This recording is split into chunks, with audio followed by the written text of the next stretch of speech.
வணக்கம் நண்பர்களே. இன்னைக்கு டீனேஜ் பசங்களோட பெற்றோர்களுக்கு 3 முக்கியமான விஷயங்கள்.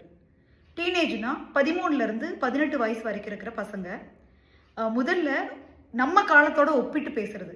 இது நிறைய அப்பாங்கள் பசங்களுக்கு பண்றதை நான் நிறைய பார்த்துருக்கேன். எப்படின்னா, அந்த காலத்துல எங்களுக்கு இதெல்லாம் கிடைச்சதில்ல, அந்த காலத்துல நாங்களாம் இப்படி பேச மாட்டோம். நம்ம காலத்துல ஒரு 10வது 12வது படிக்கும்போது கூட நம்ம வெகுளிகளா இருந்தோம். அதுக்கு என்ன காரணம்னா, நமக்கு அந்த எக்ஸ்போஷர் கிடையாது. மொபைல், சோஷியல் மீடியா, டெக்னாலஜி எதுவுமே நமக்கு கிடையாது. அதனால நம்ம குழந்தைங்களாவே நம்ம வாழ்ந்தோம். இந்த காலத்து பசங்களுக்கு 5வது 6வது படிக்கும்போதே அந்த மன அழுத்தம் உருவாகிறது.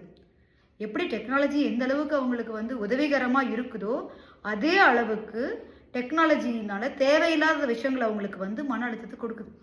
இதை பெற்றோர்கள் நம்ம கண்டிப்பா புரிஞ்சுக்கணும். அதுக்கு தகுந்த மாதிரி நம்ம குழந்தைங்களை வழிநடத்திட்டு போகணும். 2வது விஷயம் எளிமையான வாழ்க்கை முறை. எங்களுக்கு அந்த காலத்துல பொங்கல், தீபாவளிக்கு மட்டும்தான் துணியை எடுத்து கொடுப்பாங்க. இன்னைக்கு குழந்தைகள் கேட்கறது இல்லை. நம்ம தான் அளவுக்கு மீறி செய்கிறோம். செஞ்சுட்டு நம்மளே எளிமையான வாழ்க்கையை பற்றி சொல்கிறோம். முதல்ல நம்ம அன்றாட வாழ்க்கையில் எளிமையாக வாழ கற்றுக்கணும்.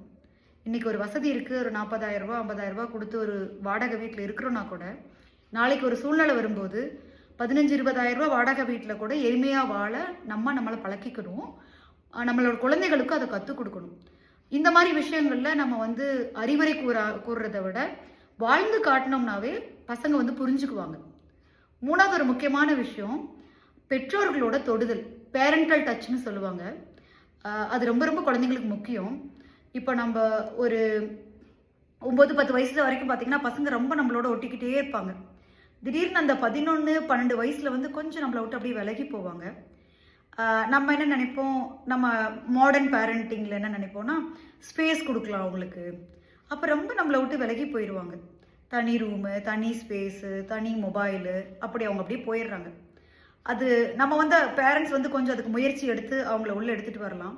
உதாரணத்துக்கு அவங்க தலைக்கு எண்ணெய் வைக்கலாம், நக்கு வெட்டி விடலாம், அவங்களோட சேர்ந்து அவங்களுக்கு பிடிச்ச ஒரு மூவி பார்க்கலாம், ஒரு ஸ்போர்ட்ஸை நம்ம பார்க்கலாம்.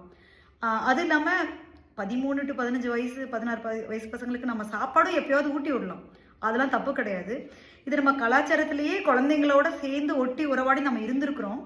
இப்போ கொஞ்சம் மாடர்ன் பேரண்டிங் வழியில் போகிறதுனால நம்ம நிறைய ஸ்பேஸ் கொடுத்து பழகிட்டோம். ஆராய்ச்சி பூர்வமாக ஒரு உண்மை, எந்த குழந்தைங்க பேரண்டல் டச் நிறையா இருக்கோ அவங்க சந்தோஷமாக வளர்கிறாங்க, பயம் இல்லாமல் வளர்கிறாங்க, கான்ஃபிடெண்ட்டாக வளர்கிறாங்க. அதனால நீங்கள் கண்டிப்பாக உங்கள் குழந்தைங்களுக்கு பேரண்டல் டச்சை எந்த விதத்துலையாவது கொடுத்துட்டே இருங்க. அவங்க எவ்வளோ பெரிய பசங்களானாலும் நம்ம பசங்க தான்.